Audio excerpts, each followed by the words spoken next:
The temple bells have finished ringing. The shrine visits are complete. The celebrations have ended.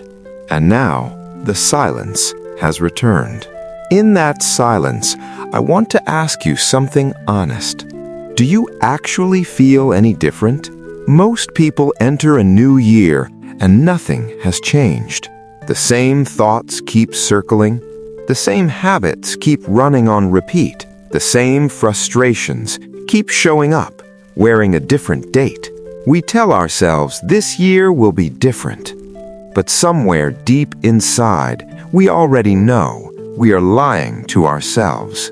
The samurai had a word for this kind of self-deception. They called it Kyojutsu, the confusion between what is real and what is false. Most people live their entire lives trapped in Kyojutsu. They believe they want to change, but their actions reveal the truth. They have grown comfortable in their suffering. Breaking free requires something painful. It requires seeing yourself exactly as you are. There is an old Japanese teaching that cuts through all self-deception.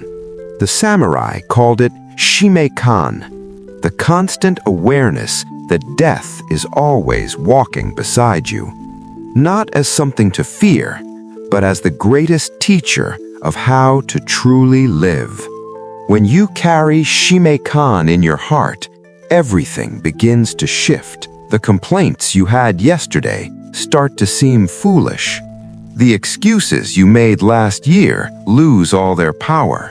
Because what is temporary struggle compared to the eternal silence waiting for all of us? The samurai understood tomorrow is just a story we tell ourselves.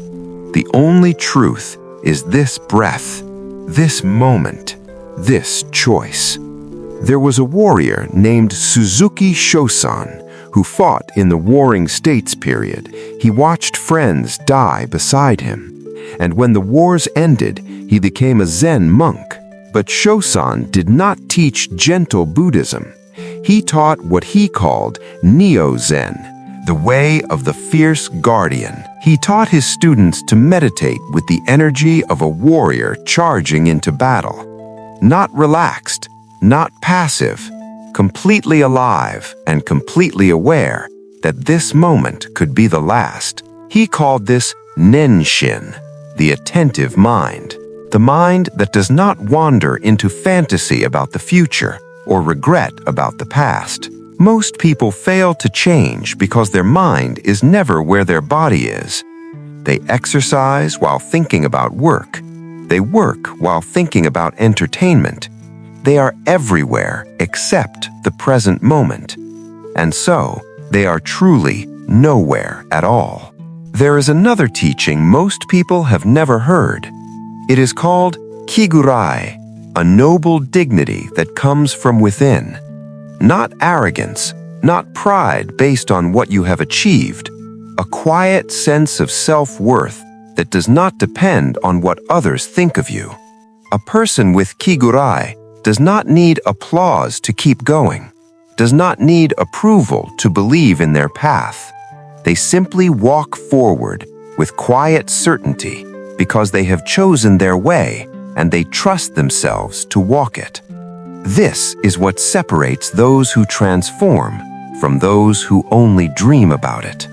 The old masters also spoke of Isshin, one heart, complete devotion to the path you have chosen. Not scattered attention across 100 goals, not half-hearted attempts at everything, but the full power of your being directed at one single purpose. When you approach change with Isshin, there is only forward. These 5 teachings work together like threads in a rope. Kyojutsu, see yourself honestly. Shime-Kan, your time is borrowed and precious. Nenshin, bring your mind back to now. Kigurai, walk without needing permission. Isshin, one heart, one path, everything. A year from now, You will look back at this moment. You will either be the same person, still hoping for change, or you will be someone who finally walked the way of the warrior. That choice begins now.